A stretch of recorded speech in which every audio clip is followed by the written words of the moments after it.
গত বছরের ৫ আগস্ট বৈষম্য বিরোধী ছাত্র আন্দোলনের বিজয়ের দিনে যখন দেশজুড়ে আনন্দ উল্লাস ছড়ানোর কথা, ঠিক তখনই দক্ষিণ পশ্চিমের দুই জেলা যশোর এবং কুষ্টিয়ায় নেমে আসে এক ভয়াবহ ট্র্যাজেডি। উৎসবের মুহূর্তে প্রাণ হারান নিরীহ মানুষ।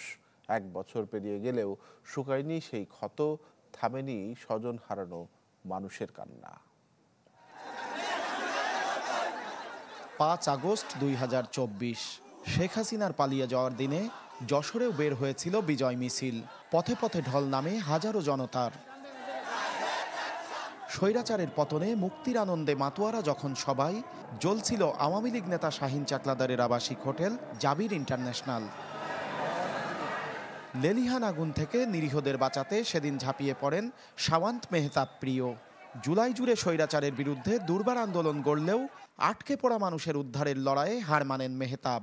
তার রেখে যাওয়া স্মৃতি এখনো জীবন্ত যেন মায়ের কাছে। আমার শোনার স্বপ্ন ছিল মা বাবার পাশে দাঁড়াবে, আমার দুই ভাইয়ের পড়ালেখার খরচ দেবে, তার বাবাকে কোনো কিছু করতে দেবে না।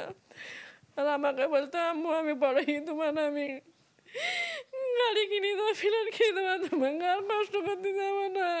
অনেকে সাহায্য চেয়েছে, তো ওই সময় কিছু ছাত্ররা তারা নিজেরা স্বেচ্ছায় তাদেরকে উদ্ধার কার্যে সহযোগিতা করতে গেছে, কেউ পানি খাওয়াইছে নিয়ে যে।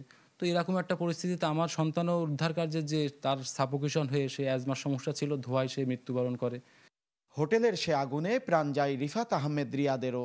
পুলিশে চাকরির স্বপ্ন ছিল এইচএসসি পরীক্ষার্থী রিয়াদের। তাকে হারিয়ে সুখের স্বপ্ন ভেঙে গেছে বাবা মায়ের। আমার ছেলে কয়েছে যে মা আমি পুলিশ হব, মানে কাছে কি মা পুলিশ না আমি মারতে দিই না, আমার না খুব শখ, আমিও যদি একদিন পুলিশ হই তাহলে তো মনে করো মানুষ তো আমারও মারবে, তো আমি না মা মারতে দেইনি। আমাদের এই সন্তানের বিনিময়ে যেন আমরা সেই দেশটাই দেখতে পারি, তা না হলে আমাদের এই সন্তানের জীবন দিয়ে সম্পূর্ণ বৃথা। গণ অভ্যুত্থানে বিজয় যাত্রা দেখা হয়নি কুষ্টিয়ার রং মিস্ত্রি আশরাফুল ইসলাম ও দিনমজুর ইউসুফ আলীর। পুলিশের তপ্ত বুলেট কেড়ে নেয় প্রাণ।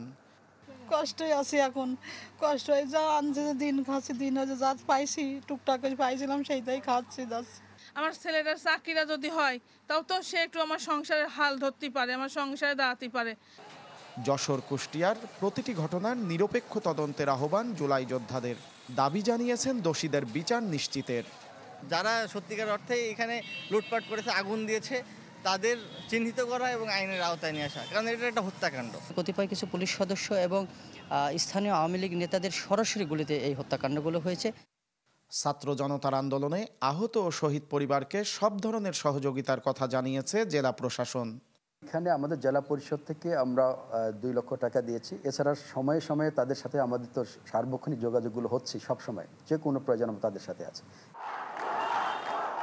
তৌহিদুর রহমান, চ্যানেল 24, যশোর।